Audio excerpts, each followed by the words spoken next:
साथियों, सम्मानित नागरिकों और लोकतंत्र के पहरेरी युवा साथियों, डॉक्टर दुआ का हार्दिक नमस्कार। आज मैं आपसे एक सीधा प्रश्न कर रहा हूं और वो है कि आज हमारे लोकतंत्र की जो आईना है उसमें जिम्मेदार कौन है? प्रधानमंत्री है, सांसद हैं और अच्छी सीटों से चुने गए 131 जनप्रतिनिधि हैं, यह हम सभी हैं। आज का यह विषय किसी व्यक्ति के खिलाफ नहीं है, यह विषय है व्यवस्था के आईने में सच्चाई देखने का साहस करना। लोकतंत्र की बुनियाद संख्या का जो खेल खेला जा रहा है। भारत में 543 लोकसभा सीट है। सरकार बनाने के लिए 272 का जादुई खेल खेलते हैं जो संवैधानिक नहीं है लेकिन खेलते हैं। इन 543 में से लगभग 131 सीटें आरक्षित है अनुसूचित जाति और अनुसूचित जनजाति के लिए। यह 131 केवल संख्या नहीं है, यह सामाजिक न्याय की आवाज है, यह संविधान की आईना है, यह उन वर्गों की उम्मीद है जिनकी सदियों से आवाज दबाई गई।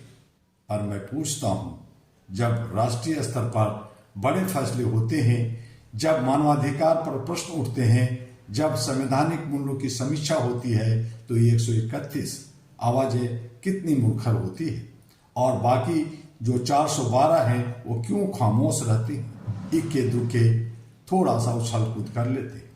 प्रधानमंत्री अकेले जिम्मेदार क्यों?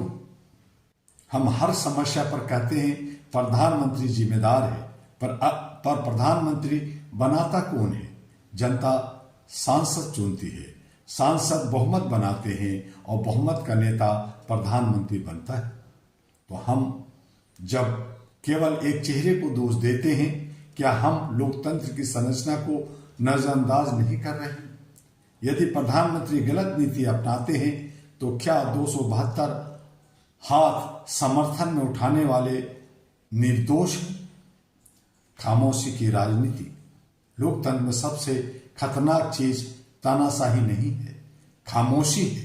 सांसद क्यों चुप रहते हैं? क्या उन्हें अगली बार टिकट का डर है? क्या मंत्री पद का मोह है? क्या पार्टी अनुशासन संविधान से ऊपर हो गया? क्या व्यक्तिगत लाभ जनहित पर भारी पड़ गया?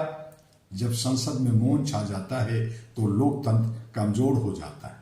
आरक्षित सीटों का सवाल प्रतीक या शक्ति। 131 आरक्षित सीटें केवल प्रतिनिधित्व के लिए नहीं, वे सामाजिक न्याय की प्रहरी होते हैं।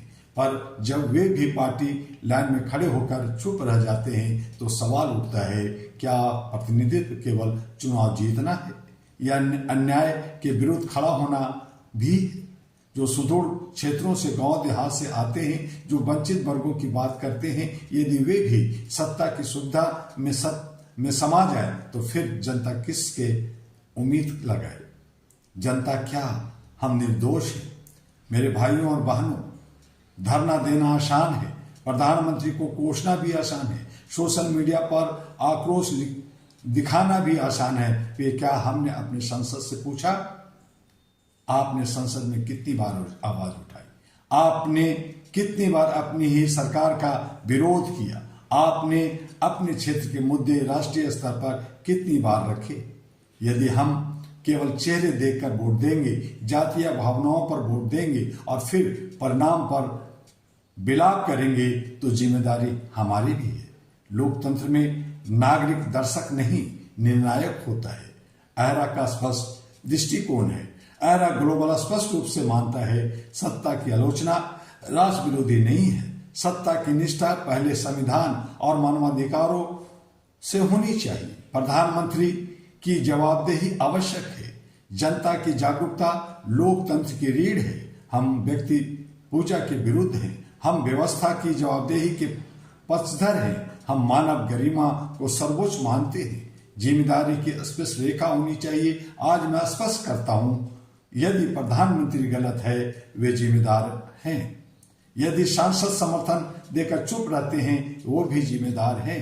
यदि 131 आरक्षण सीटों के प्रतिनिधि भी अन्याय पर मौन रहते हैं, वे भी जिम्मेदार हैं जो अपने समाज के लोगों के लिए खड़ा नहीं है।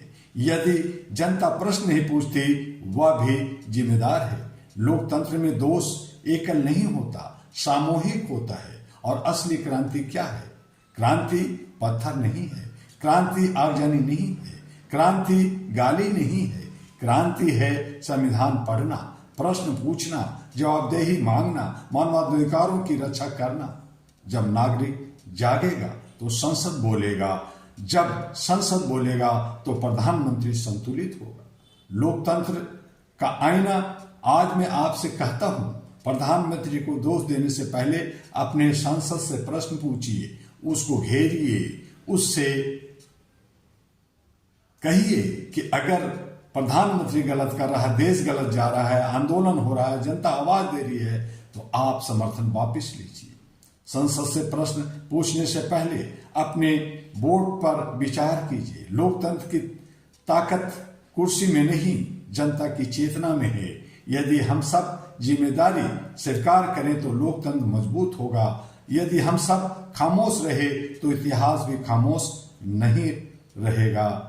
और मैं अंत में यही कहूंगा, लोकतंत्र का आईना साफ तभी रहेगा जब हम उसमें खुद को देखने का साहस करेंगे। जय हिंद, जय संविधान, जय मानवाधिकार। और अहरा All India Human Rights Association, जिसकी सदस्यता चल रही है, रिन्यूअल चल रहे हैं, बहुत सारे कार्यक्रम का रूपरेखा तैयार हो रहा है।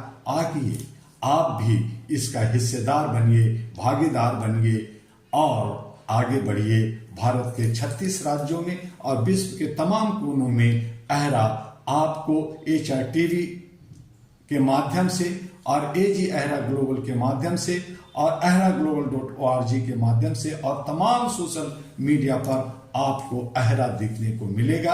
आप इससे जुड़िए और मानवता, इंसानियत, ह्यूमैनिटी के लिए आवाज दीजिए। अंत में फिर से डॉक्टर दुआ का बहुत बहुत धन्यवाद। नमस्कार।